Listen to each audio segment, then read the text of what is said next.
The great hall of the council shimmered with crystalline light, every wall of the chamber designed to overwhelm. Alien artistry loomed in vertical spires of translucent metal, pulsing faintly with energy. 100 species had once walked these floors, and yet in this moment only one stood apart. A solitary figure in a black suit tailored for practicality rather than splendor. Ambassador Marcus Hale knew the effect. He carried silver hair combed back, eyes hardened by years of service. The quiet gravity of a man who had outlived battlefields and betrayals.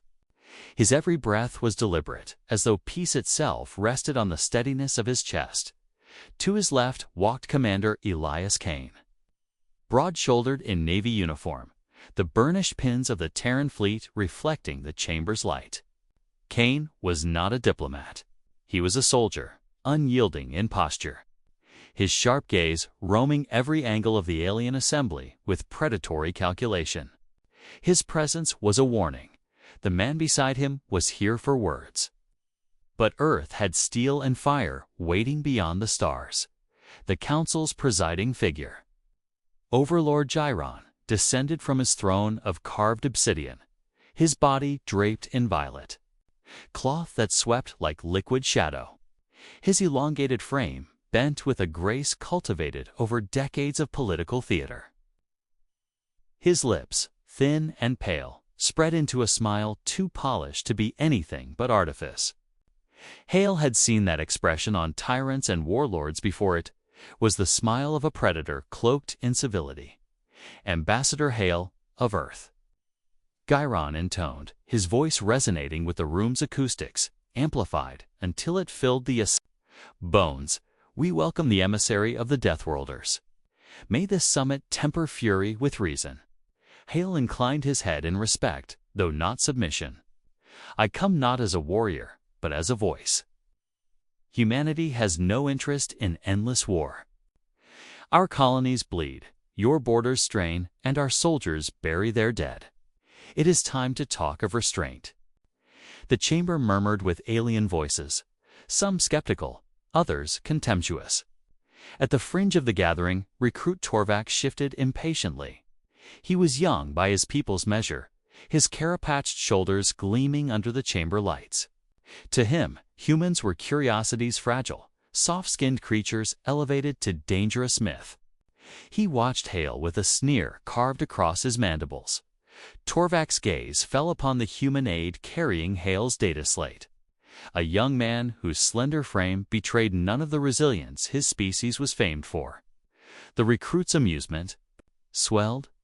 With deliberate insolence, he reached out and clamped a clawed hand around the aide's arm. Does the Deathworlder bring servants so frail? Kay mocked, his tone echoing across the chamber. See how easily. The words turned into a guttural shriek. The moment his grip tightened, a sickening pop resounded not from the humans. Bones but from Torvak's own shoulder. The recruit staggered back, clutching the limb that hung limply at his side. His mandibles quivered in disbelief as pain convulsed his frame. The aide pulled free, eyes wide but unharmed. Gasps rippled through the assembly. Kane's lips curled in a humorless smile, though he restrained the urge to laugh. Hale did not move, but his voice cut through the tension, calm yet edged with steel. You see, Overlord, strength is not always where you expect it. My people are durable. Gyron's expression did not falter, though the faint twitch in his eye betrayed irritation. He raised a hand, silencing the murmurs. Youthful arrogance, he declared, feigning dismissal of the incident. Pay it no heed. Hale nodded. But in his gut, he felt the tremor of warning. These were not hosts who respected restraint. Every glance from the alien counselors was tinged with calculation, as though weighing whether humanity was prey to be tested or predators to be avoided. He had walked into chambers like this before, on Earth, in the days before the Terran nations unified. He recognized the scent of looming betrayal. The summit continued with ritual speeches, but the air thickened with hostility. Gyron spoke of Territorial disputes cloaked as misunderstandings, while Hal pressed for treaties and exchanges of knowledge. Kane, ever silent, cataloged the subtle hand signals, the shifting of guards, the way doorways were quietly sealed behind them. His instincts screamed ambush, but protocol demanded composure, as the final toast was raised, a ceremonial act meant to signify unitizer and smile sharpened. The goblet in his hand shimmered with crimson liquid, though he did not drink. Instead, he turned to Hale. "Your words are eloquent, Ambassador, yet eloquence does not erase the blood of our fallen. Perhaps an offering of strength is required to prove sincerity." Before Hale could answer, alien guards surged forward. Kane reacted instantly, stepping into their path, but a half-dozen rifles trained on his chest halted his advance. He could only watch, muscle locked in barely restrained violence, as Hale was seized by clawed hands and dragged toward the center of the chamber. The ambassador did not resist. His eyes flicked to Kane, and in that brief glance, Kane saw acceptance not of weakness, but of inevitability. The platform at the chamber's heart shifted. Panels opened, revealing a pit of shimmering energy, its glow licking upward like silent flame. A ceremonial device, Kane realized. Not for honor, but for execution. Giran's voice resounded, cold and merciless. "Let all who stand against the unity of our dominion witness the fate of those who defy us." The guards forced Hale to his knees at the edge of the pit. His suit tore at the seams under their claws, fabric smoldering from the energy's heat. Kane struggled against the soldiers restraining him, his roar echoing off the crystalline walls. "Segreen, you dare touch a diplomat. This is murder." No answer came. The counselors watched in silence, eyes gleaming with cruel fascination. Hale's breathing steadied. He looked at Kane, his voice rising above the hum of the chamber. "Elias listens to me." His words were hoarse, yet unshaken. "Tell them, never kneel." The guards shoved him forward. Fire roared upward, wrapping him in blinding light. For a single heartbeat, the chamber was silent. The only sound, the crackling surge of energy as flesh and fabric ignited. Hale did not scream. His body convulsed once, then stilled. Consumed by the pit's fury, Kane's throat tore with a sound he had not made since the Wara raw howl of anguish and fury. His arms strained against alien grips until muscle threatened to tear from bone. Around him, the assembly remained still, as though satisfied by a theater of dominance. To them, it was spectacle. To Kane, it was the murder of a man who had believed in peace even as fire devoured him. Giran raised his hands, addressing the council. "So ends the false tongue of Earth. Let their people know what awaits those who pretend to parity with us." The chamber thundered with alien applause. Yet, even within the noise, a seed of dread germinated. For in the depths of Kane's glare, in the fury coiled in his veins, there was no submission, only the quiet promise of vengeance. Hale's words, branded into his soul by flame, pulsed like a war drum. "Never kneel," when at last the guards released him. Kane staggered forward, staring at the smoldering void where his mentor had vanished. His fists trembled at his sides. He turned, memorizing the faces of every counselor, every witness who had applauded. He knew then that the galaxy had changed. Earth would not forgive. As Giran's smile spread wider, Kane's thoughts narrowed into a single piercing certainty. Humanity's patience had ended. And when their fury came, it would burn brighter than any pit. The broadcast spread like fire through dry grass, igniting every corner of Earth and its colonies with a single, horrifying image. Ambassador Marcus Hale, burning alive before an alien council that applauded his death. The feed had been smuggled out by Kane himself, recorded on his wrist unit before the guards wrestled it away. The aliens had meant it as a display of dominance, but in transmitting it, Kane had turned it into a beacon of outrage. There was no poetry in the footage, no need for commentary. Hale's last words, his defiant order to never kneel, were carried unedited across the stars, and humanity recoiled in fury. On Earth, the streets were flooded within hours. Citizens gathered in furious silence at first, staring at the images projected on city towers. Then their voices rose in unison, chants swelling into roars of collective rage. In the colonies, miners abandoned their drills, engineers left their posts, and soldiers awaiting discharge tore up their orders, declaring they would not lay down arms when humanity had been spit upon so openly. At the center of this storm sat President Adrian Locke, his office bathed in midnight shadow, despite the dawn rising over the Atlantic outside his window. He was not a man prone to theatrics. His face, carved by long years of service, rarely betrayed emotion beyond a controlled firmness. But now his hands trembled on the desk as he replayed the recording for the 5th time. Every flicker of flame on the ambassador's body seemed to etch itself deeper into his skull. When Kane was ushered into the chamber, still in his fleet uniform, still unwashed from his return, Locke stood to greet him. "Commander," he said, his voice unsteady for perhaps the first time since his election. "You were there." Kane nodded, his jaw clenched, as if every word he might speak carried a weight that could crush him. "I was there, sir." They didn't hesitate. They wanted the message clear. His voice cracked, then hardened into steel. "Ambassador Hale asked me to tell you something before the flames took him. He said, 'Never kneel.'" The words hung between them, heavy, immovable. Locke turned away to the window, where protesters surged far below, their chants shaking the glass. "Never kneel," he repeated softly, almost as if testing the shape of the words. Then he faced Kane again, and the trembling was gone.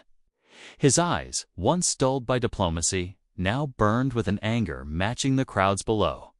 "Then we won't." The Presidential Council convened within the hour, an emergency session drawn from generals, ministers, and advisors. The chamber filled with heat before the first speeches ended. Some voices, older and cautious, pleaded for restraint.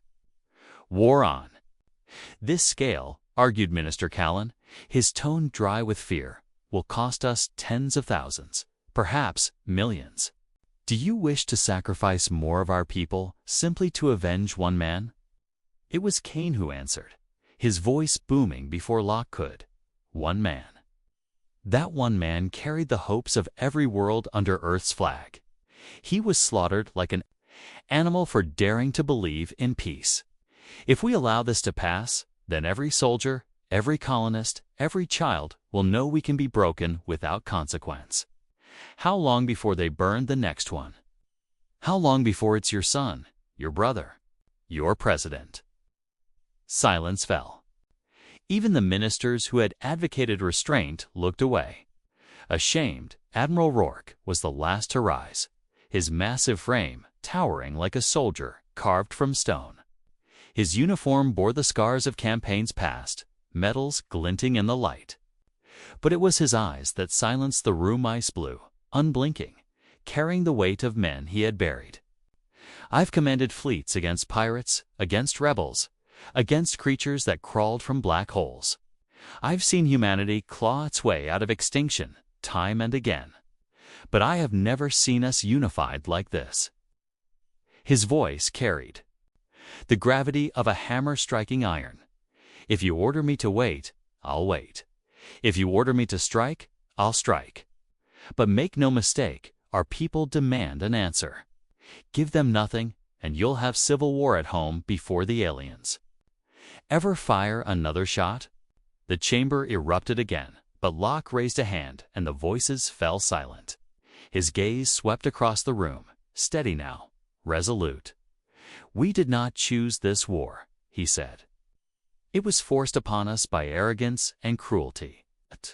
Hale believed in peace, and they burned him for it. This is not vengeance. This is survival. If they will not treat us as equals, they will fear us as predators. The decision was sealed. Factories on Luna roared to life, forging warships in half the time once required. Mars turned its sprawling terraforming complexes into shipyards. Every worker volunteering for shifts that stretched into exhaustion. On Europa, young recruits drilled in the ice tunnels, their chants echoing Hale's final words until the walls themselves seemed to vibrate with defiance. Earth had known war before, but never like this, never with its people united not by territory or resource, but by righteous fury. Kane stood at the center of this storm, moving between military briefings and morale tours, carrying Hale's memory like a banner. Everywhere he went, men clasped his hand and repeated the phrase back to him, "Never kneel." He tried to respond with stoicism, but inside he was torn. Guilt gnawed at him each night, whispering that he should have fought harder, should have torn free of those alien guards, should have burned alongside his mentor rather than lived to tell the tale. Yet another voice, quieter but persistent, told him Hale had chosen him for this purpose, that his survival was the weapon Earth needed most. One evening, as he prepared to leave a rally on Titan, an old veteran stopped him, his eyes clouded with age but steady with conviction. "Commander," the man said, gripping Kane's arm with surprising strength, "don't carry that weight alone. Hale didn't die so you could drown in guilt. He died so we could all rise. Let us rise with you." Kane nodded, though words failed him. For the first time since the flames, the burden felt a fraction lighter. Meanwhile, across alien space, Giron watched the human broadcasts with growing unease. The spectacle he had intended as a deterrent was backfiring. His spies reported that Earth was not fractured, but galvanized, its industries and militaries accelerating beyond expectations. Whispers began among his own counselors had the overlord miscalculated. His response was predictable. He doubled down, branding humanity a species of monsters, dangerous Deathworld predators who could not be reasoned with. Yet beneath his proclamations lay fear, a fear he dared not voice even to himself. Back on Earth, Locke prepared his speech to the people. He stood before the cameras, his image projected to billions across the system, his voice steady, stripped of artifice. "They burned a man who sought peace," he declared, his words measured like the tolling of a great bell. "They burned him to prove they could, but they misjudged us. They thought humanity fragile. They thought we would bow our heads. They thought wrong. From this day forward, we kneel to no one. We rise not as supplicants, but as the storm. Let the stars remember this night, for Earth has said enough." The roar that answered him was heard. From orbit, the council chambers that once debated compromise now thundered only with strategy. Admiral Rourke outlined the first campaign, a plan to sever supply lines and cripple shipyards before striking at the enemy's military heart.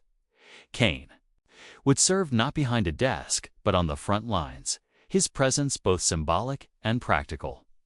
Soldiers demanded to fight alongside him, believing that the man who carried Hale's last words would bring them victory.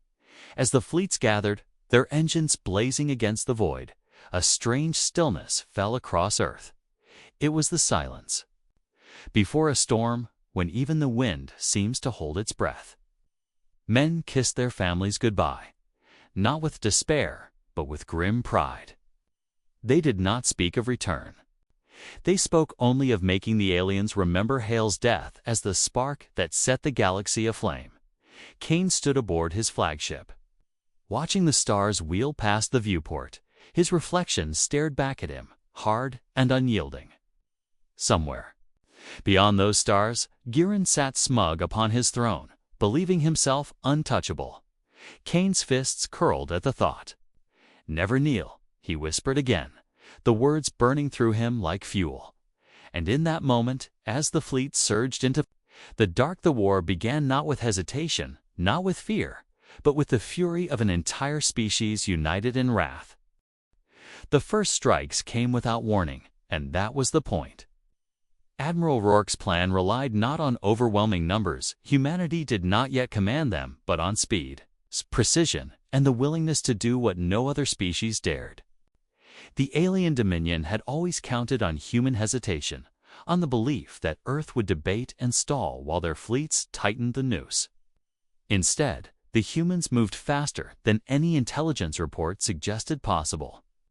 In less than 3 weeks, the Terran fleet had assembled into strike groups and vanished into the void like hunting packs. Commander Elias Kane stood at the prow of his ship, the Resolute, as its engines shuddered to silence. Beyond the viewport stretched an alien supply depot, a ring of steel orbiting a gas giant, pulsing with life and shipments that fed Gyron's war machine. Kane studied it not as an object of strategy, but as prey. Every vessel that passed through that station had carried weapons and rations used against human colonies. Every crate unloaded had bought the deaths of men like hail. Targeting solutions locked, reported Lieutenant Harrow, his voice taut with excitement. Admiral Rourke's orders had been clear. Strike hard, strike fast, leave nothing usable. Kane drew a slow breath, his hand resting on the console. He could almost feel Hale's voice there, whispering behind his ear. Never kneel. He gave the order. Fire. Lances of plasma tore into the station, blooming into blossoms of fire that consumed its fragile hull. Supply ships ignited like kindling, their crews scrambling in vain to escape. The depot cracked apart in a storm of shrapnel, and, in the chaos, human boarding craft swept in, disgorging Marines into surviving segments. Kane led them himself, his rifle clenched as he advanced through smoke-filled corridors. Alien defenders, confident in their numbers, charged the invaders with guttural war cries. They expected hesitation. They expected mercy. Instead, they found humans pressing forward through fire, ignoring wounds, fighting as though death itself was a minor inconvenience. Kane's blade slashed through the throat of a guard who thought. His carapace was unbreakable, and he moved on without pause, his men following with equal ferocity. Within an hour, the depot was reduced to wreckage, its garrison silenced, its stores scattered into the void. Word of the attack raced across the Dominion faster than ships could travel. This was not a defensive skirmish. This was not desperation. This was Earth's answer. Rourke coordinated the next wave with surgical precision. Strike groups hit shipyards on 3 different worlds within days of one another.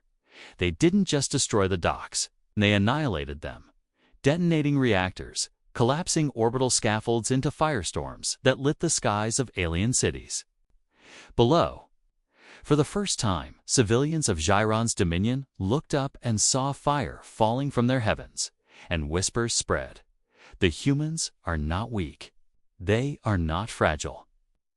They are monsters. In council chambers across the Dominion, officials shouted at one another in panic.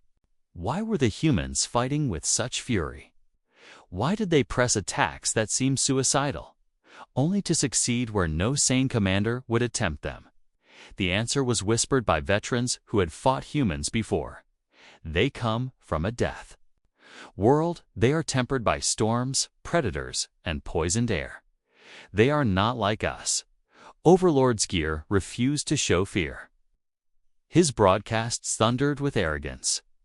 They lash out like cornered beasts, but beasts can be broken. Humanity will learn its place beneath us. Yet his hands trembled when the reports piled up. Entire fleets were abandoning border posts, not because they lacked ships, but because morale had crumbled. Soldiers who once mocked the soft-skinned primates now muttered about ghosts in the void, predators with eyes that gleamed even in the dark.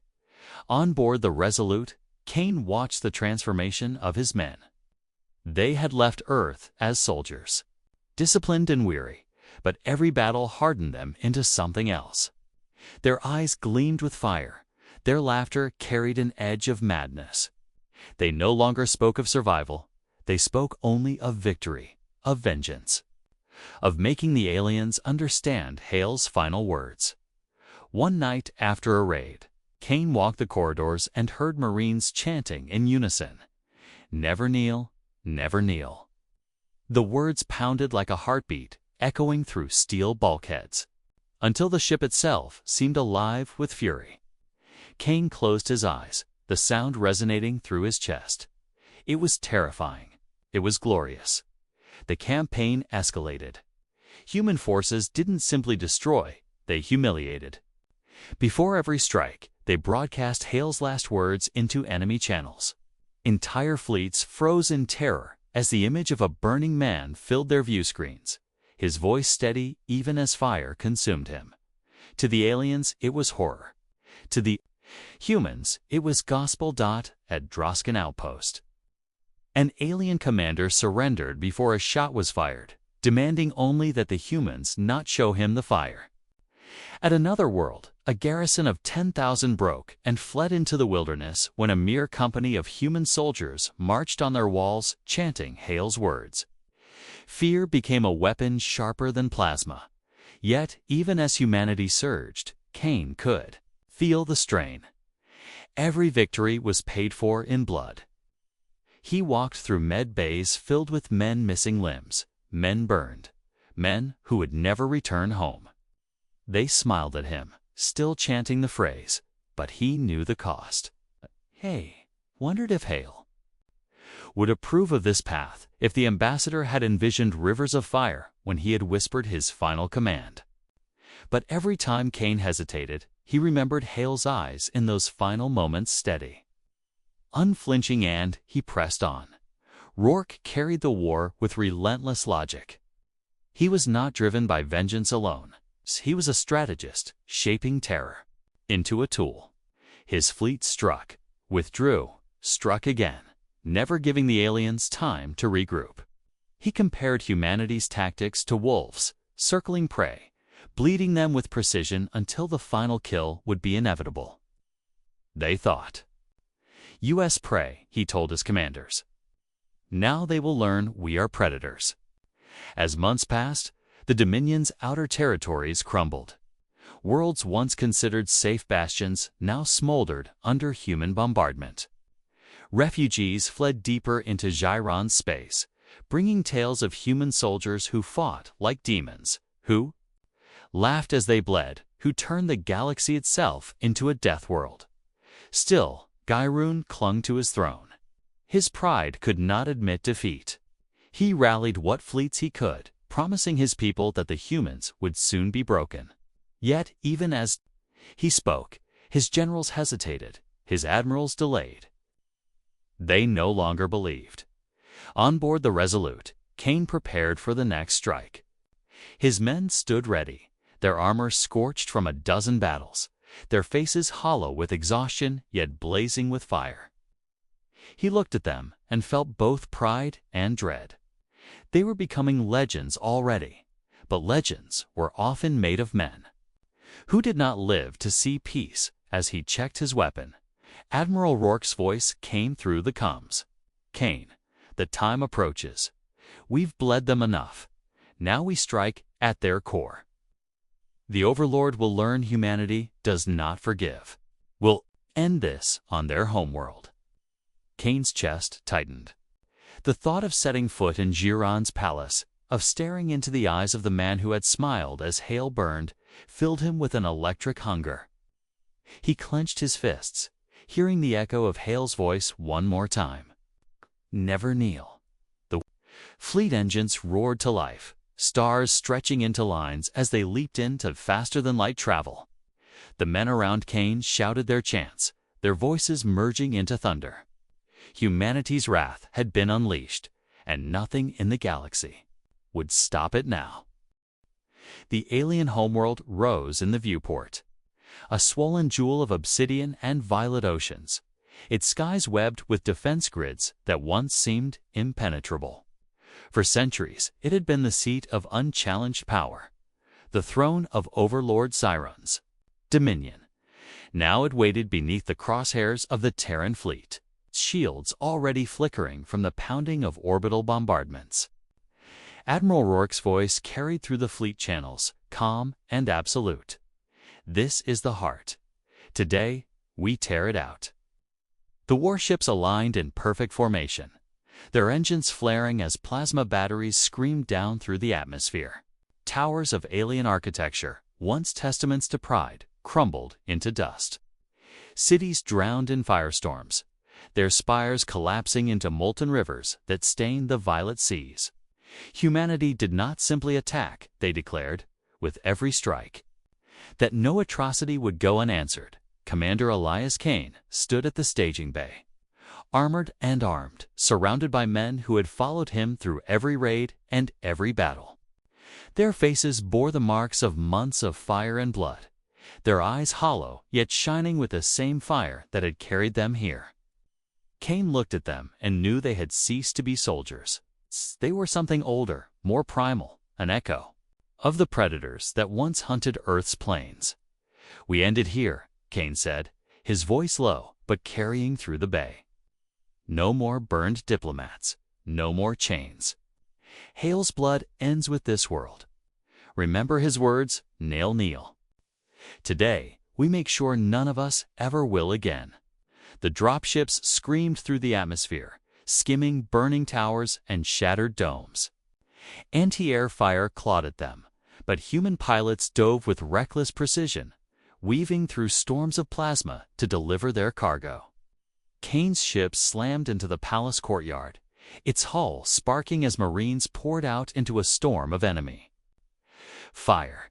The alien guards fought desperately, their ranks breaking as humans pressed forward with the ferocity of inevitability. Kane led from the front, carving a path through resistance, his blade and rifle working in unison. Every strike was fueled by Hale's last gaze, every shot a promise kept. The palace gates fell beneath charges and the Marines surged inside, tearing through gilded corridors now choked with smoke. Overlord Giron sat upon his throne, awaiting them. His violet robes draped his skeletal frame, his eyes burning with a mixture of fury and disbelief. For all his arrogance, for all his certainty that humanity would crumble, he now faced the storm he had summoned. Around him, advisors shouted. Generals begged for retreat, but Giron silenced them with a gesture. He would not run. Pride chained him to his throne more tightly than iron ever could. Kane strode into the chamber, his armor scorched, his weapon steady. Behind him, Marines fanned out, cutting down the last of the guards who dared resist. The throne room shook, with distant bombardments, but in that moment, there was only Kane and Giron. "So the Predator arrives," Giron sneered, his voice dripping venom. "Do you think yourself victorious, human? You are but animals, gnawing at a carcass too vast to comprehend. You bring only ruin." Kane raised his rifle but did not fire. His voice carried the weight of Hale's ghost. "You burned a man who carried peace in his hands. You burned him to prove you could. And now the galaxy sees what comes of crossing. Humanity, this is not ruin, Giron. This is justice." Giron rose slowly from his throne, his height towering, his robes trailing like shadows. "You think killing me changes anything? My people will endure. Your kind will be broken by the weight of what you've unleashed." Kane's eyes did not waver. "Maybe, but you won't live to see it." He stepped forward, lowering the rifle. This wasn't about a bullet fired from afar.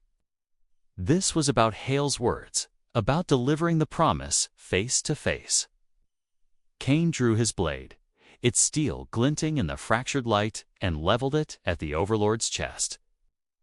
"Ambassador Hale asked me to tell you something. This is humanity's answer." With a single thrust, the blade pierced Giron's chest. The Overlord gasped, disbelief etched into his alien features. His long fingers clutching at the steel, now buried in his heart. His voice faltered, no longer a sneer, but a whisper. Impossible. Cain twisted the blade, his voice steady. Never kneel. Gyron collapsed, his body sliding from the throne to the blood-stained floor. Silence filled the chamber, broken only by the distant thunder of collapsing cities. The Marines stood frozen for a moment, staring at the fallen tyrant. Then, one by one, they raised their fists and echoed the words, "Never kneel." The chant grew, filling the throne room, shaking its walls as if the stone itself carried hails. Memory dot outside, the news spread like wildfire. The overlord was dead. His dominion was broken. Fleet after fleet surrendered. Their commanders unwilling to fight when the heart of their power lay stilled in its own blood. Civilian uprisings erupted across alien worlds, emboldened by humanity's fury. And within weeks, the Dominion fractured into chaos. On Earth, the broadcasts carried Cain's final confrontation. For the first time, the people saw justice with their own eyes, the execution of the tyrant who had mocked their pain. Crowds erupted into cheers and tears. Though beneath the triumph lay a sobering truth. Humanity had shown its teeth, and the galaxy would never look at them the same way again. Admiral Rourke stood on the bridge of his flagship as the reports came in. Victory was theirs. Yet he did not smile. He knew what this war had cost. He had seen too many coffins, too many boys turned into predators who would never shed the blood from their hands. When Cain reported back, Rourke studied him with quiet gravity. "You did what had to be done," he said. "But don't let them turn you into a monster. Hale died for peace. Don't let his memory be only fire." Cain nodded, though he wasn't sure he believed it. He carried Hale's words still, but they weighed differently now. Never kneel had been a command of defiance, but Cain had wielded it as a blade, cutting down everything in his path. The war was won, but victory tasted of Ashdod. When the fleet finally returned home, the celebrations shook every city. Humanity had announced itself to the stars, not as prey, not as supplicants, but as the storm. Cain walked among the crowds, greeted as a hero, but his eyes remained distant. He thought of Hale, of fire reflected in calm eyes, and wondered if his mentor would have been proud or horrified. Yet when a young recruit approached him, saluting sharply, and said with unwavering conviction, "Because of you, sir, none of us will ever kneel again," Cain placed a hand on the man's shoulder. For the first time since the flames, he allowed himself the faintest of smiles. Perhaps that was Hale's legacy. After all, not peace achieved through compromise, but peace earned through the unyielding will of a people who refused to bend. Above them, the stars burned bright, silent witnesses to the fury that had reshaped the galaxy. And though Cain knew wars would come again, he also knew one truth would echo forever in alien halls, whispered with awe and fear alike: humanity never kneels.